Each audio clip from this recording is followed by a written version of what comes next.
Okay, first and foremost, this fit. And don't worry about what's down there. But I got so many compliments today, which I needed badly because today has been a not so great mental health day. But we got our little Skims bodysuit, which is oddly really way too sheer, and the crotch and the butt. But got these, got my little socks on, got my little bomber jacket, my little Letterman. Such a cute fit today. Okay, I had to start with that.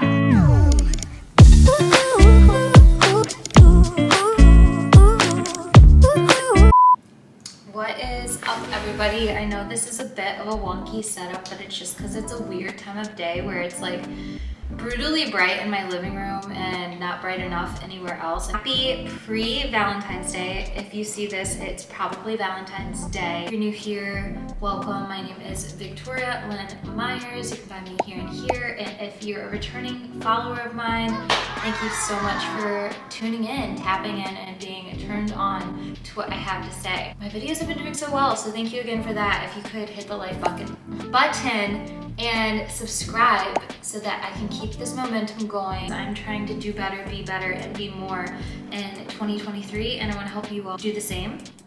Today's video is kind of on radical honesty, which I touched on in my kombucha video. If you haven't seen that, I homemade kombucha, and then also during the brewing process recommended books, one of which was All About Love by Bell Hooks. I have since finished reading it and multiple of her other books. 10 out of 10, amazing author. The only issue I have with that type of literature is that it just gives you problems that you already knew existed and no real solution. But one of the solutions that was offered in that book, I think it might have been either the All About Love book or The Will to Change, which is also by Bell Hook. I'll put it here. One of the concepts in it was talking about radical honesty and just being real and honest with people in order to heal the patriarchy and build deeper connections with people.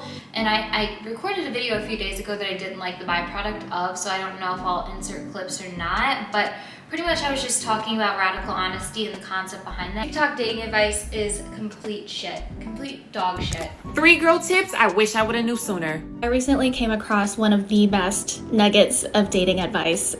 If you're looking for a relationship, not a situationship, not a hookup. Men have been sold the belief of if you love a woman, you put her on a Dating advice from a 51-year-old who used to be a matchmaker. Now, if you're like me, you might have found yourself on the pipeline of masculine, feminine energy, dating, TikTok. You might find yourself single and ready to potentially mingle.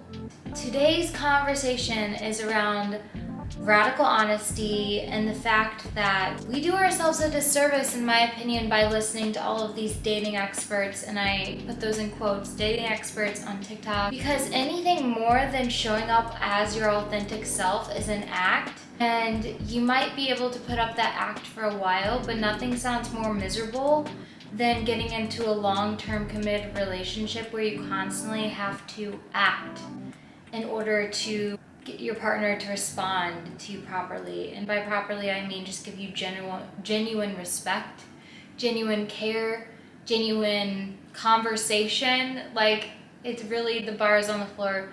And I think the bar is on the floor because we're listening to all this BS advice on what we should do or what we shouldn't do and top dating mistakes. The real conversation goes back to being radically honest with yourself on what you're looking for. Also being radically honest with anybody that you find yourself in interaction with, and how so many people in general, obviously, but I think mainly men, because I think women find a lot of emotional intimacy because we're allowed to in our relationships outside of romantic relationships, whether that be a friendship or whatever, mainly with women.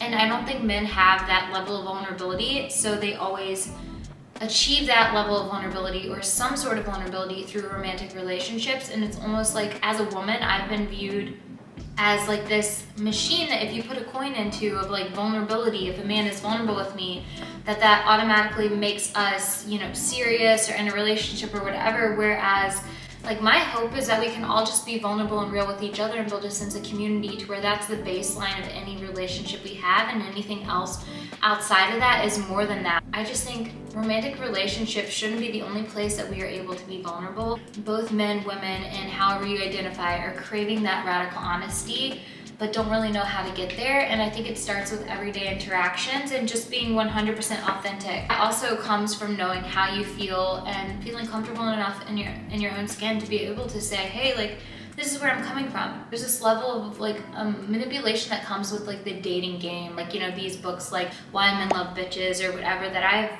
also been guilty of reading and starting to change my behavior based on those books and based on that literature. Maybe I'll just include clips of like what I said previously, because I think I said some things really, really well. With a lack mindset, to where it keeps you in this idea that, you know, you have to play a part in order to lock somebody down. Because honey, sweetheart, look around, there's people everywhere. Not that anybody is replaceable, but like, you shouldn't have to put up an act in order to maintain a person. The person that I will spend my life with, whether that just be with myself or whether that be with a partner, is not gonna feel like a job or, you know, something I have to do X, Y, and Z on.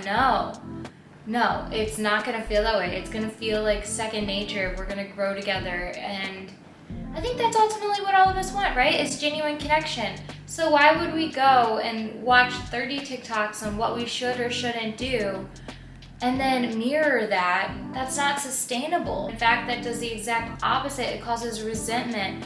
It causes you both to play characters. And don't get me wrong, in dating there is a bit of character play per se. An element of play, or like, you know, your inner childs play well together essentially. But it's never and should never be putting up an act and being in like your masculine or feminine and, you know, not taking charge or taking charge and letting them take the... It just adds so much static to something that could be so simplified. The problem comes into play when you start looking to play a character rather than being yourself as a way of securing love. But when we mask and when we put on this persona of who we are, whether that be this like macho man or this very feminine girl for people in hopes that they'll show up as their highest self if I just suppress myself enough. In reality, we all have masculine and feminine traits. And it doesn't mean you're overly masculine if you have masculine traits of assertiveness or whatever. And it doesn't mean you're overly feminine if you have, you know, other traits. I think putting it into those categories just does our society such a disservice. What I'm trying to say is stop listening to TikTok dating advice. It is mostly people that don't even have relationships that you would want to have in the first place. So why even listen to them? When it comes to love and our versions of love and our view of love is so skewed and so messed up that we really have to start asking ourselves, what does healthy love look like? Because for a lot of us, we didn't see healthy dynamics growing up. We don't see healthy dynamics in the media.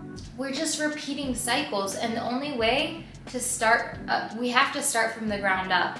Be okay with being bad at it for a second. Maybe approach the conversation with, hey, I've never seen healthy love. Cultivating intimacy, even in friendships, to where again you don't have that lack mindset when you go into a romantic dynamic. It's not trying to just get something out of each other, essentially get a therapist out of your partner. No, it's like, how can we connect on this deeper level and build on that? I think in honor of the month of love, February, and just 2023 in general, I think we should move through this next phase of our lives with an authenticity that we have been craving within other relationships. If you can't find it, be the change you want to see in the world. Be authentic, be raw, be real. Don't be afraid to be bad at something, be wrong at something. You'll find people that are also on that same level. It's really weird because I reflect back on past relationships, whether that be friendships or romantic, and I just feel this sense of like, I didn't know that person. But it's like, how could you, regardless of how long I spent with that person, I could spend 8 years with a person, and I reflect back and I'm like, I don't even feel like I knew that person. But if you're playing a character, of course you're not gonna know that person because you weren't even being yourself. Do you know what I mean? And so you owe yourself and others authenticity at the very least. And that should be the baseline of how we build and cultivate this garden. So this is your sign. Don't rush into anything this Valentine's Day, this February, this month of love, or in life. Because like, just because you're in a relationship doesn't make you happy. Love isn't always going to be enough, and that's completely fine. And you can thank the universe or thank God or whatever for bringing that person into your life, teaching you these lessons, but learning to let go when your paths weave in and out. Don't force pieces of your life or your puzzle to fit. Let it flow, okay? You aren't alone. You aren't alone. Hang in there. Happy V-Day. Take yourself out if you aren't doing anything. Or stay home. Hell, feel it out. This is the season of being authentic with your own emotions, loving yourself for where you're at, not trying to force yourself to feel any sort of way. You expect other people to take you for where you're at if you're not even taking yourself for where you're at and loving and accepting yourself. That's the end all be all of self-love and self-healing and the whole self journey. It's not an end date, there's not an end thing. It's loving yourself, accepting yourself, and evolving and only holding space for yourself and others that also want the same thing for the greater good of yourself and others. So happy early V-Day. Happy V-Day whenever you're watching this. Thank you so much for the love and the support, and it really just means a lot to me to see this channel growing in the ways that it is, and I just can't wait for the future. And with that, leave me a like, leave me a comment, and share some love today. Give a person a hug, give a smile. Let's don't disconnect. Let's don't look at our phones all day. Let's make some eye contact. Let's have a little flirty day.